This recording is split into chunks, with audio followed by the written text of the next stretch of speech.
Hi, xin chào các bạn đã quay lại với channel của mình và mình là Lâm Nhi. Hiện tại mình đang ở sân bay Tân Sơn Nhất và sẽ đến sân bay Phú Đông của Thượng Hải vào tối nay. A few moments later. Thế là đã đến sân bay Phú Đông. Hiện tại là tối cho nên là sân bay cũng khá là vắng người. Bạn đừng quên là hãy khai báo bằng máy tự động trước khi nhập cảnh nhé. Hãy nhấn tay trái 4 ngón tay. Hãy ấn tay phải 4 ngón tay. Vui lòng ấn cả hai tay ngón tay cái. Các bạn thao tác xong nhớ lấy phiếu thông tin của mình nhé. Phiếu này sẽ kèm chung với hộ chiếu khi nhập cảnh. Bạn cũng cần điền thông tin lên phiếu khai báo này. Phiếu này được để rất nhiều trên bàn gần hàng máy khai báo tự động. Ở bàn có viết sẵn hướng dẫn nên đừng lo ghi sai nhé. Hoàn tất rồi thì cùng nhau di chuyển ra khu vực nhập cảnh. Nếu đi tour, Hải Quan sẽ mời một vài người trong tour vào phỏng vấn nhưng đừng lo sẽ xong nhanh thôi. Sau khi nhập cảnh xong thì đợi xe và về khách sạn thôi nào. The next morning. Và thế là đã bắt đầu ngày thứ hai đi chơi Trung Quốc của tụi mình. Điểm đến đầu tiên chúng mình sẽ đến với Ngẫu Viên của vùng Giang Nam. Ngẫu Viên là một kiến trúc lâm viên Giang Nam khá nổi tiếng trong nội thành Tô Châu. Vào năm 1997, nó đã được UNESCO công nhận là di sản văn hóa thế giới.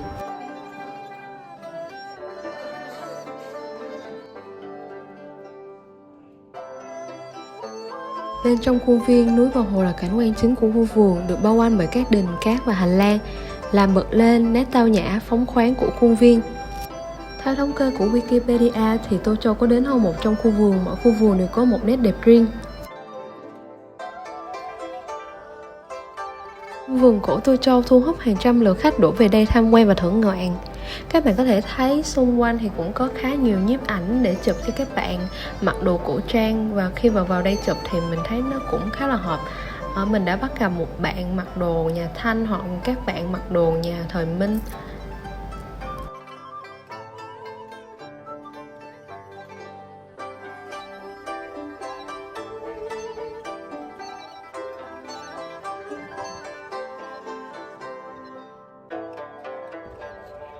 A few moments later.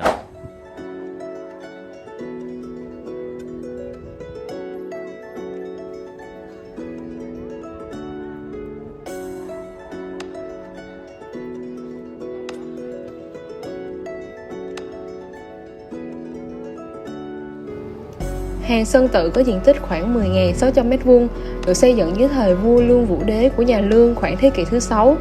Sau những năm thăng trầm, Hàng Sơn Tự đã được các triều từ Tống tới Thanh gìn giữ tu bổ cho đến ngày nay.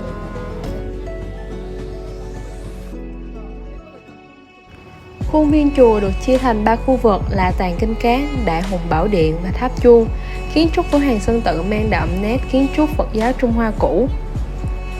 Đặc biệt, nhà vệ sinh của chùa được dọn dẹp rất sạch sẽ nên khá thuận tiện cho những ai muốn thay trang phục cho địa điểm tiếp theo nhé.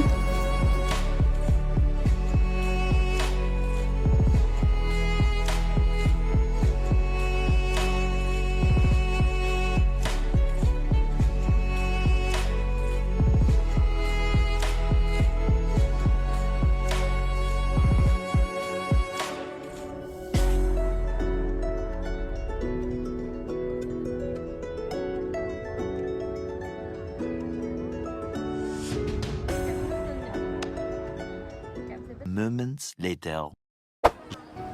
Santan Street hay còn gọi là Thất Lý Sơn Đường được mệnh danh là con phố số 1 Tô Châu, nơi tạo ra nhiều giá trị du lịch và thu hút đông đảo du khách mỗi năm đến với Tô Châu. Điểm chung của những dãy nhà san sát nhau là đều được xây dựng ven sông. Bạn có thể trải nghiệm thưởng ngoạn trên chiếc thuyền gỗ lướt sóng nước, ngắm nhìn thành phố thay đổi các sắc thái khác nhau trong ngày. Đây cũng chính là khung cảnh độc đáo của thị trấn Giang Nam.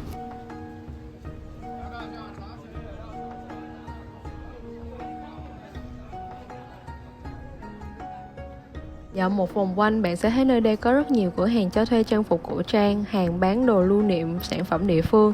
Đan xen trong những ngõ phố là nhà hàng, quán ăn nhỏ. Trong các địa điểm mình đã ghé thăm trong chuyến du lịch Thượng Hải lần này thì đây là một địa điểm mình thấy bán khá nhiều đồ ăn và đa dạng các món, nên các bạn hãy tranh thủ ăn thật nhiều, thưởng thức thật nhiều các món ăn ở đây nhé.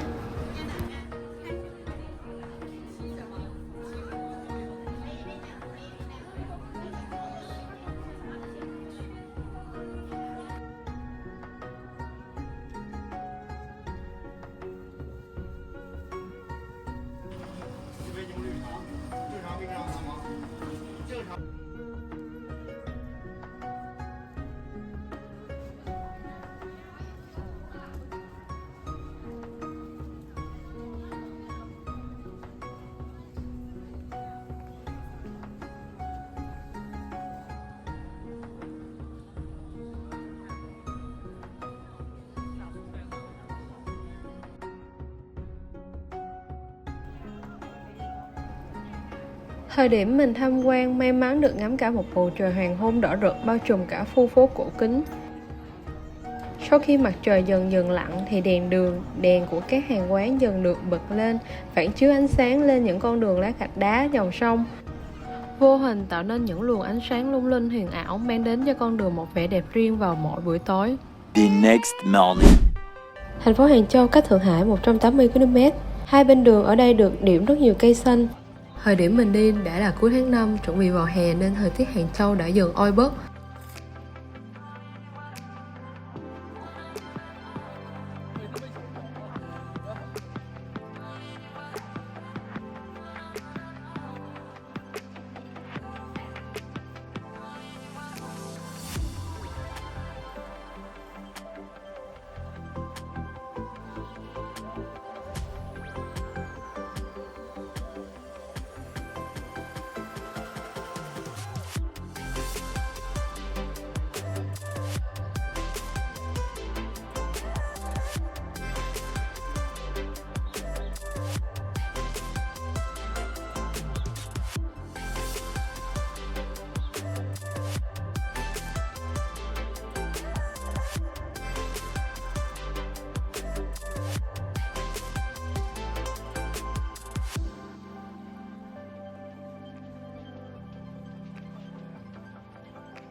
Đã đến với Tây Hồ thì không thể bỏ lỡ du thuyền thưởng ngoạn. Mình cũng bắt đầu lên thuyền đây.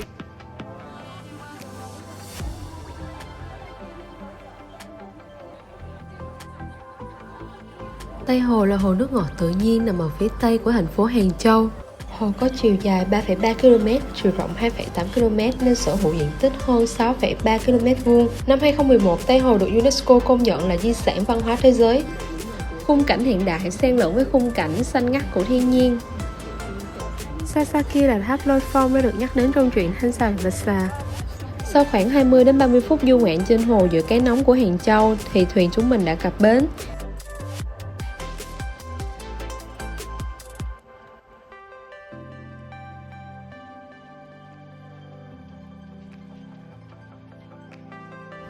Trong khu này có một quán cà phê Starbucks có kiến trúc đậm chất Trung Hoa. Thời tiết Hàng Châu trưa nay cũng khá nóng nên tụi mình sẽ vào đây nghỉ chân chút. Mua một món gì đó uống giải khát rồi sau đó lại tiếp tục đi khám phá. Mình để ý thì thấy giá ở đây chênh lệch với về Việt Nam tầm cỡ 20 đến 30 nghìn nha. Đường đi đến Tây Hồ được trồng nhiều cây cỏ với đủ màu sắc khiến cho thảm thực vật ở đây rất phong phú.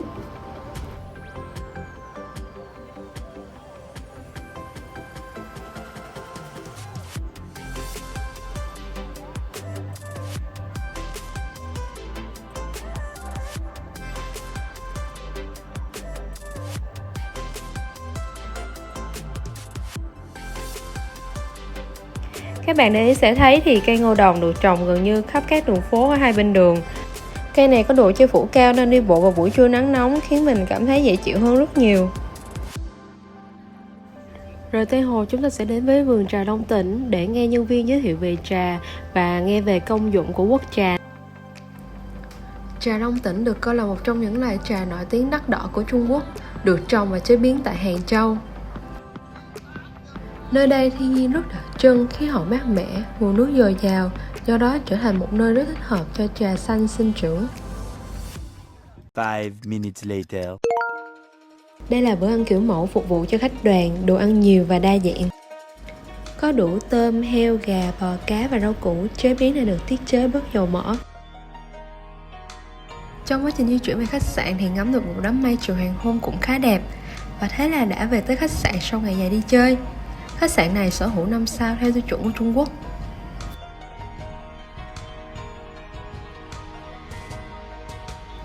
Phòng rộng rãi, sạch sẽ và tiện nghi, có cả bồn tắm nữa chứ. Và tụi mình thì được bố trí ở tầng 22 nên rất thoáng, nhìn được cảnh đêm xung quanh của buổi tối Hàng Châu ngày hôm nay. Sửa soạn xong thì bắt đầu đi dạo tối xung quanh khách sạn thôi.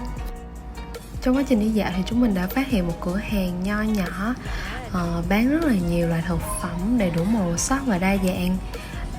Sau một hồi ngắm nghía thì chúng mình cũng kịp tranh thủ mua một ít quà cho gia đình và bạn bè.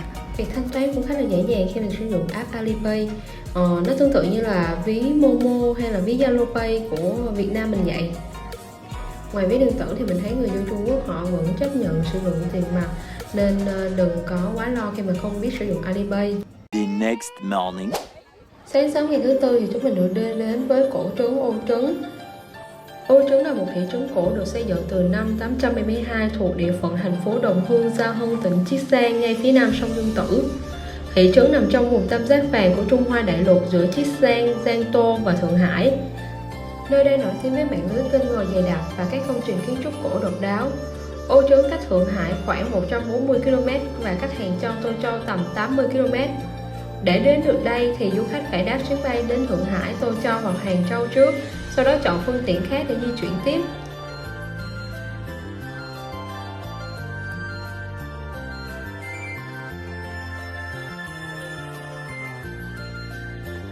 Hơn 1.000 năm trước, dòng kênh Duyên Dáng này được xây dựng để giao thương hàng hóa và văn hóa giữa các vùng miền Đông Trung Quốc.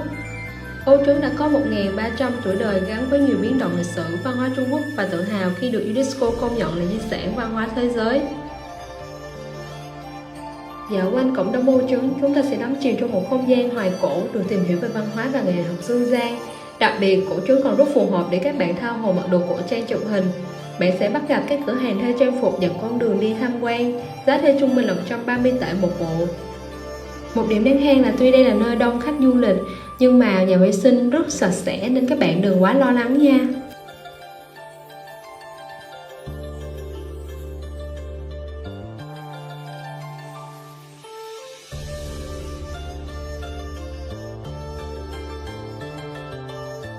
Ngoài ra, bạn có thể đi du thuyền thưởng ngoạn quanh cổ trấn để cảm nhận sâu sắc hơn cảnh sắc cổ trấn từ góc nhìn dưới lòng sông.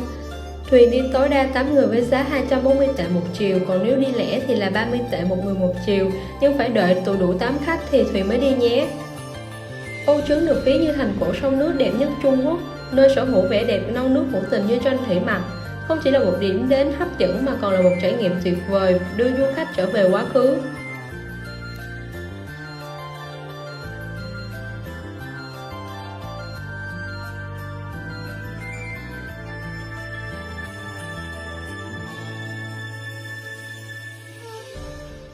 Two hours later.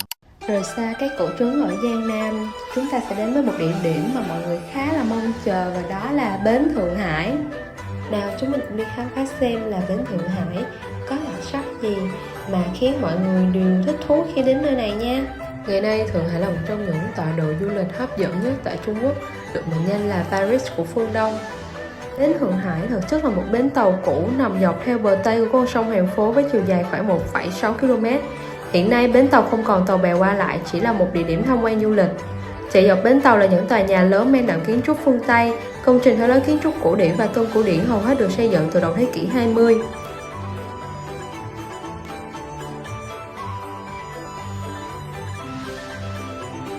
Trời ngày hôm nay thì nhìn khá là âm u và đầy mây, cho nên khiến cảnh vật nơi đây cũng có một chút gì đó buồn buồn.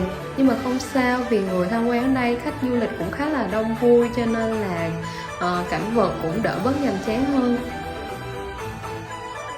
Di chuyển từ bến Thượng Hải, chúng ta sẽ đến với Miếu Thành Hoàng. Miếu Thành Hoàng tuy gọi là miếu nhưng không phải miếu, mà nó là một khu tổ hợp ăn uống vui chơi sầm uất của Thượng Hải, và đặc biệt đẹp nhất khi nơi này bắt đầu lên đèn. Với nét đẹp cổ kính của sắc đỏ, sắc vàng cùng phong cách kiến trúc lâu đời, nơi đây đã thu hút rất nhiều khách du lịch đến đây hàng năm. Miếu Thành Hoàng mang phong cách cổ từ thời nhà Minh, nhà Thanh và cho đến nay đã có lịch sử hơn 400 năm. Đây cũng là nét đặc trưng theo lối kiến trúc nhà cổ ở Thượng Hải với những chiếc lồng đèn đỏ được treo xung quanh dưới những mái ngói cong vút. Vì cũng không có quá nhiều thời gian nên mình tham quan ở đây cũng khá là hạn chế, chỉ đi vòng vòng gần khu trà sữa Changi, và tất nhiên là không thể nào bỏ lỡ việc order một ly trà sữa Changi khá nổi tiếng ở Việt Nam để thưởng thức thôi nào.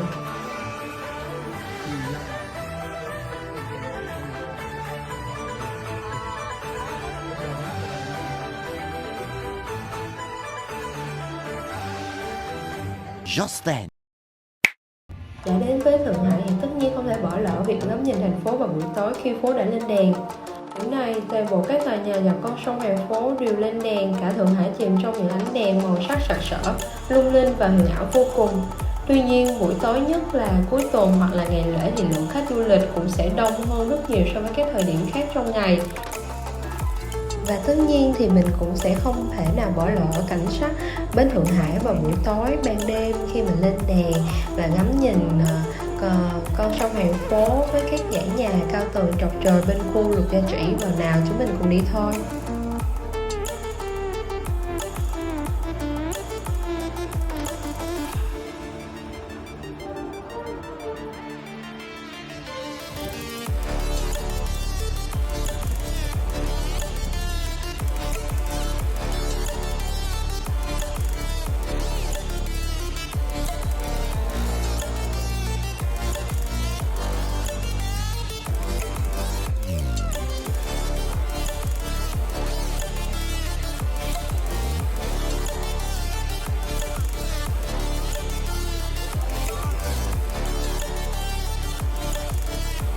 Điểm nhấn của bến cảng là những con phố trải dài theo con dòng sông và những tòa cao ốc thương mại náo nhiệt. Phóng tầm mắt ra bờ đông sông thành phố, chúng ta sẽ nhìn thấy những tòa nhà chọc trời trung tâm kinh tế và hành chính của Thượng Hải.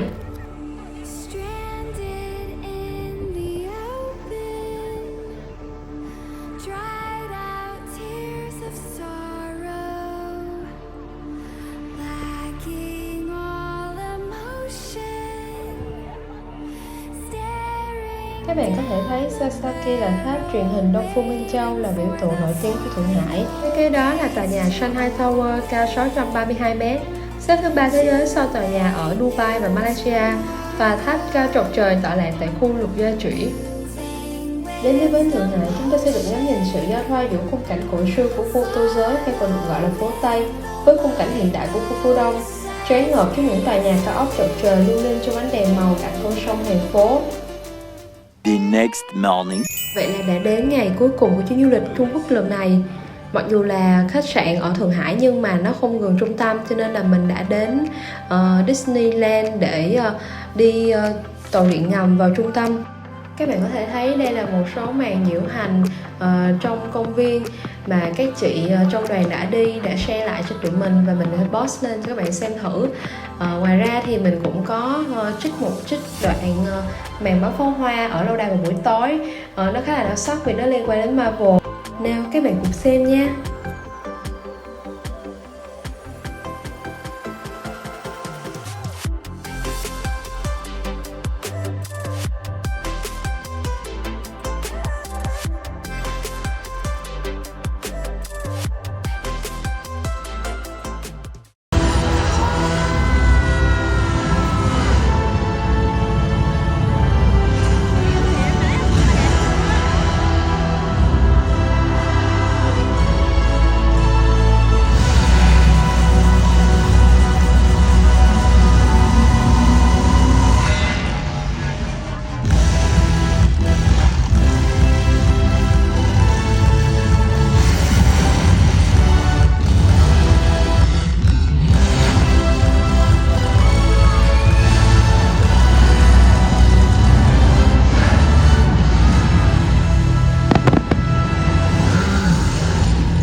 chuyến đi thì chúng mình đã đến với trạm tàu điện trong khu công viên.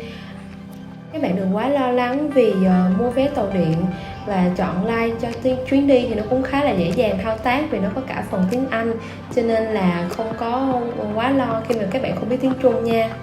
Đồng thời mình còn sử dụng app Metroman để biết được giữa điểm đi và điểm đến sẽ đi qua bao nhiêu trạm, cần đổi tàu ở trạm nào, tổng tiền vé của chuyến này là bao nhiêu, giúp chuyến đi dễ dàng hơn rất nhiều.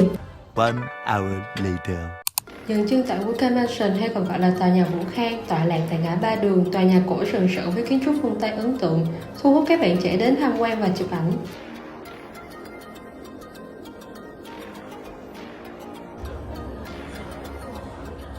Moments later.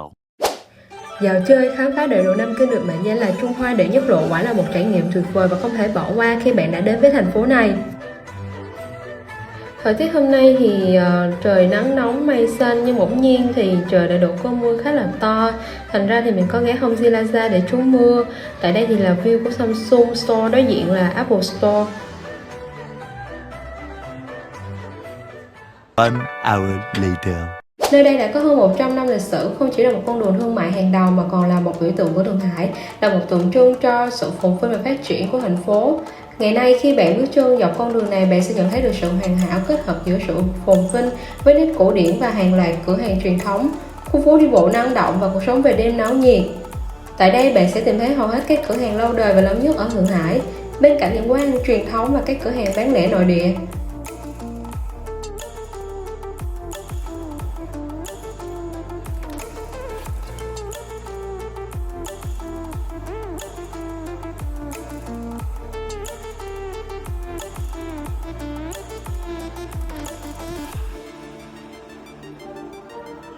Trên đại lộ Nam Kinh phía đông có hơn 700 cửa hàng nổi tiếng đến từ khắp nơi trên thế giới đã đặt mặt tại đây, biến nơi này thành một địa điểm mua sắm quốc tế hàng đầu tại Trung Quốc.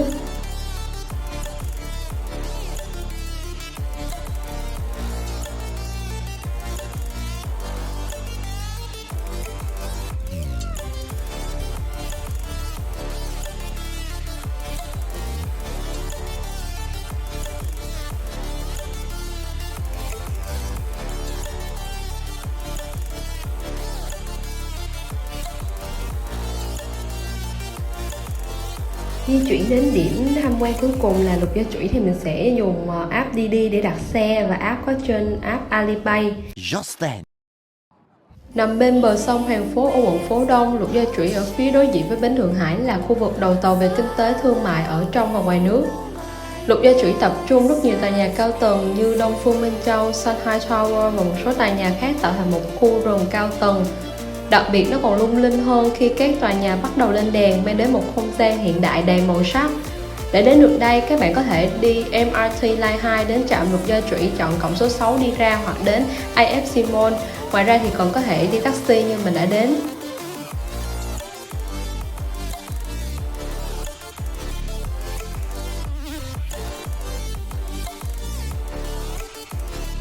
Ngày cuối cùng ở Thượng Hải thì tối hôm nay trời bắt đầu muốn mưa, cho nên là trời khá âm u.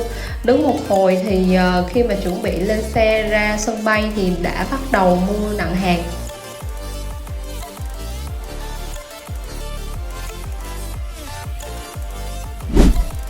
Thế là đã kết thúc chuyến du lịch Thượng Hải, Tô Châu, Hàng Châu, Ô Trấn 5 ngày 4 đêm của tụi mình. Nếu các bạn thấy video này có ích với mình thì hãy like, share và subscribe kênh YouTube của mình. Và xin chào và hẹn gặp lại nhé.